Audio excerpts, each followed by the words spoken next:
Hey YouTubers, it's Tony with Mayberry Mini Trucks.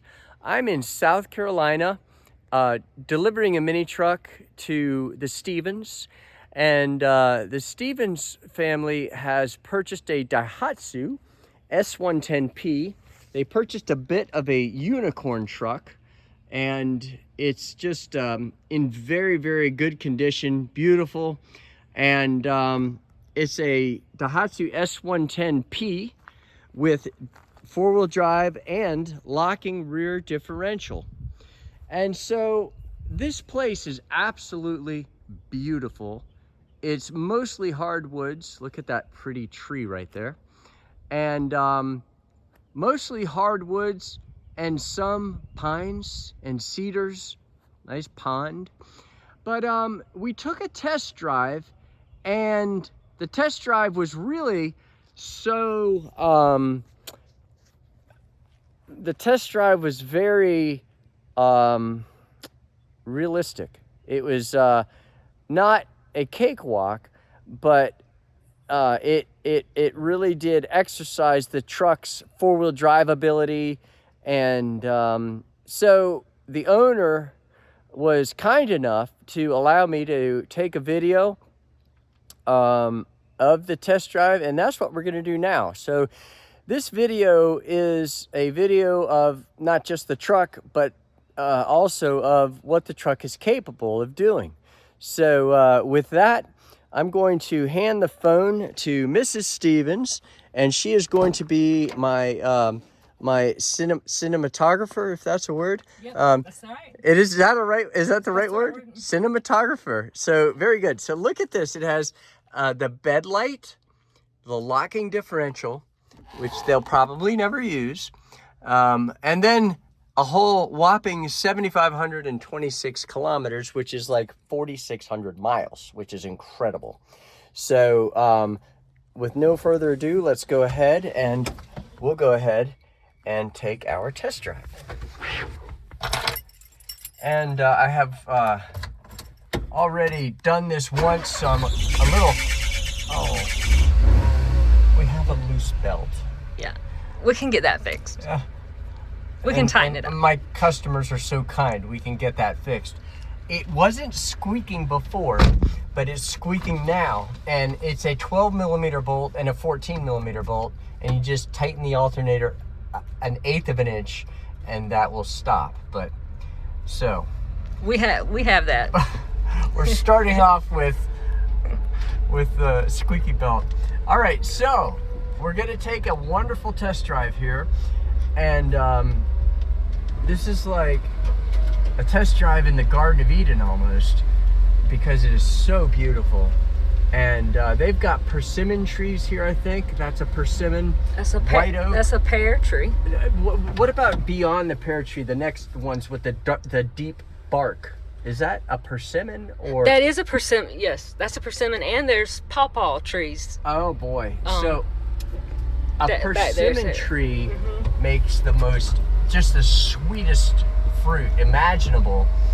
It's so sweet and so good. But if you eat a persimmon before it's ripe, it has the opposite effect. I had an old man once tell me it'll cause you to curl your lips around your head.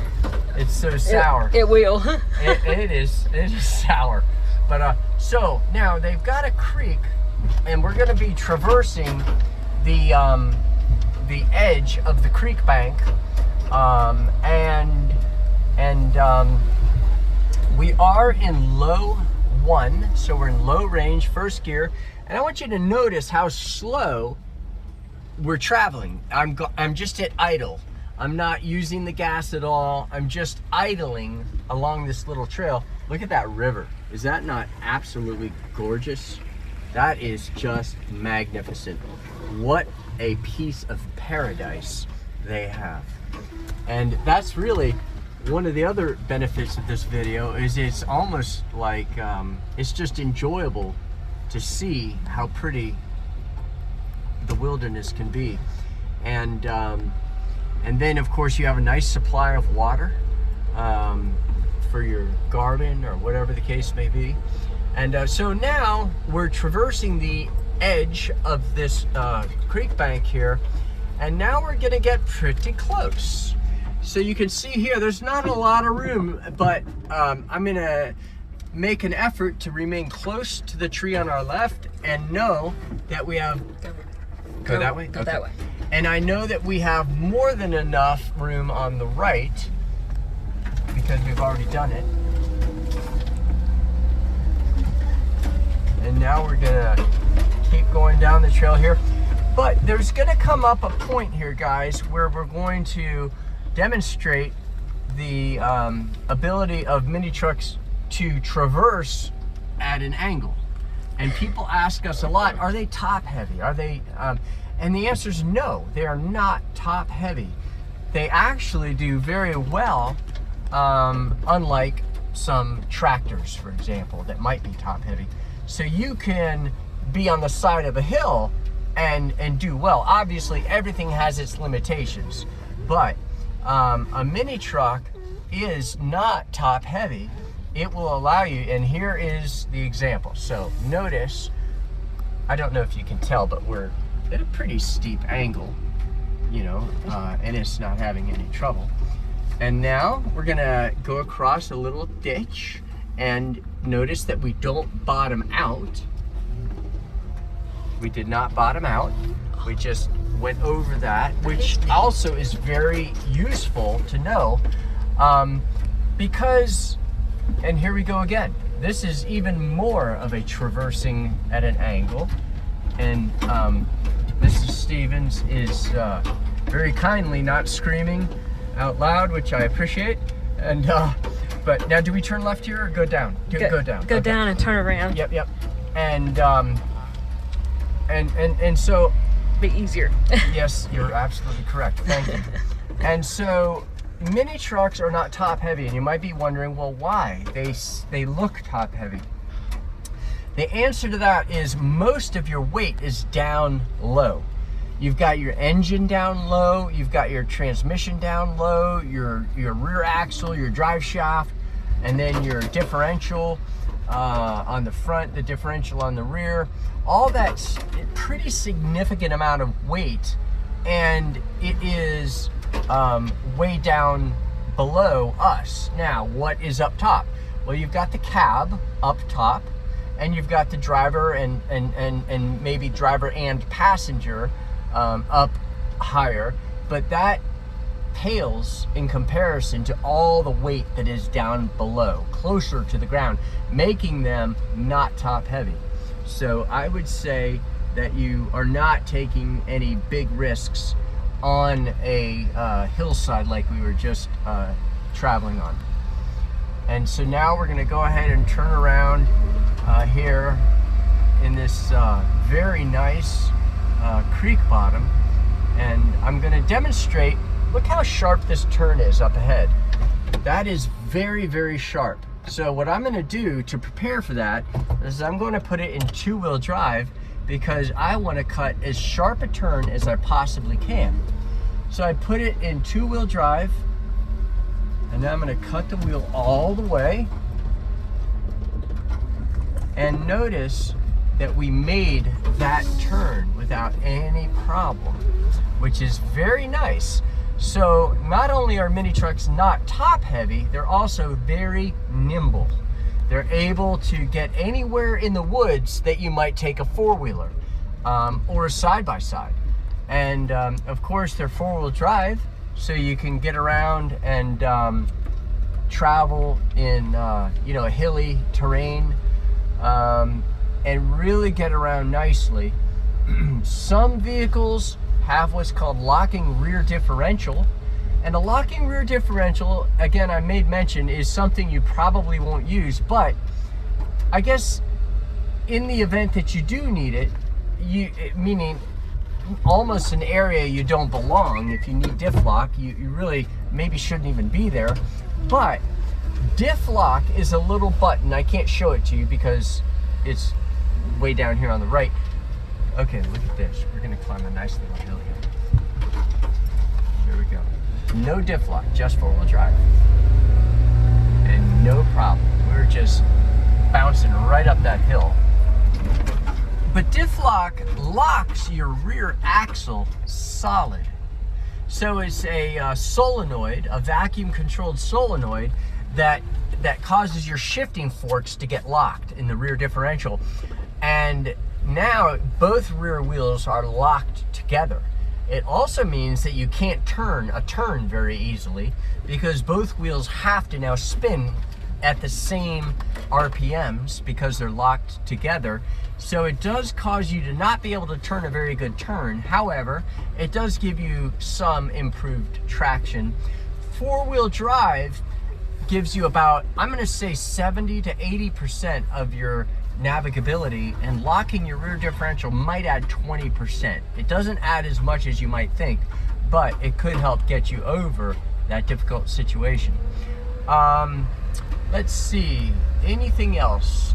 Back here, I think a 2-speed transfer case is nice because these guys have cut a beautiful little trail system on their property, which makes it wonderful to cruise around in your mini truck, but you don't want to go high speed because you might have a sharp turn or you just might want to enjoy the scenery. So having an extra low first gear is good. In this case, this Daihatsu, if you show down here, do you see that little L and H? That means low range and that means high range. So right now we're in L, so we're using 1 through 5 low, and then, do we go to the right? Mm-hmm. Okay. So we're right now in low range, so you can have 1 through 5 low and reverse low. Okay, very good, thank you.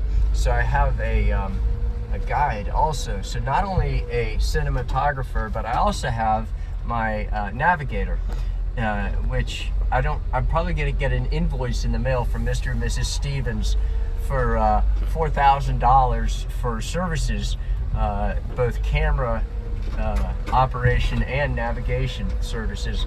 So I don't even remember what I was saying before I got off on that rabbit trail, but in any event, you've got low range 1 through 5 and reverse low range, and then you have high range 1 through 5 and high range reverse. The 5-speed will go upwards of 60 miles per hour, and they're also street legal. So I guess this is a good topic to finish up on, meaning not only are they exceedingly nimble in these hills and hollows and creek banks and all these other wonderful examples of what the mini truck is capable of, but Mayberry Mini Trucks also got them made street legal.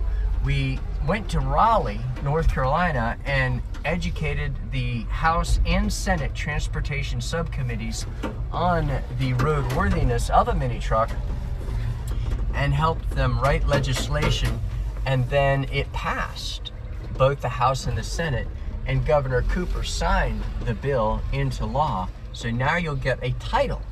And most states will allow mini trucks to be driven on their roadways, not the highway, not like Interstate 95 or anything, but on anything posted, say 55 miles per hour or lower. And that makes them very handy for going to Home Depot or Food Lion or whatever the case may be. But I like to joke around, and I'm gonna end with this. I sell these mini trucks, and we try to buy nice ones like this, but I tell people you're really not gonna get any work done. And they kind of like, well, what do you mean? You won't get any work done because when you go to Home Depot or the grocery store, you're gonna have so many people, and this isn't a joke, you're gonna have so many people come up to you and say, hey, where'd you get that? Is it really four-wheel drive? Is it really street legal? So you're gonna have a lot of people coming up to you and talking to you saying, hey, can you tell me where you got this and stuff like that? And but you'll forget why you even went there to begin with. But so we do appreciate your business a great deal. Thank you.